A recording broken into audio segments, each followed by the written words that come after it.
Hello everyone, welcome back to our ICT Shorts channel. Today we are going to discuss one of the most important concepts in database, that is foreign keys. By the end of this video, you will know exactly what a foreign key is and how to identify it in any database. Let's get started. What is a foreign key? A foreign key is a column or set of columns in a table that establishes a link to another table. Always it acts as a reference to the primary key in another table. Now let's see how to identify foreign keys. Okay, I take these two tables, student table and subject table. When considering the student table, registration number is the primary key here, and when considering the subject table, candidate number is the primary key here. I think no problem about primary keys. Then foreign key is the registration number in the subject table, because earlier I said foreign key should always connect with the primary key in the other table. So this registration number can be a foreign key because this foreign key registration number is connected with this registration number in the student table, that is the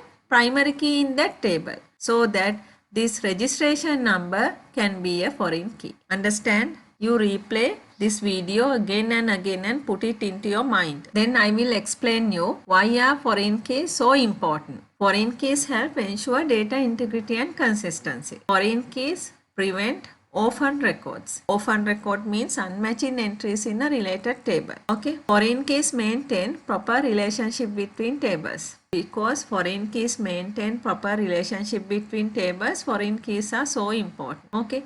Other important fact of the foreign key is foreign key supports cascading actions like on delete and on update. On delete means automatically deletes child tables when the parent table record is deleted. Okay, I think that this short video is very helpful for your studies. Like, share and subscribe for more database tips. See you next time.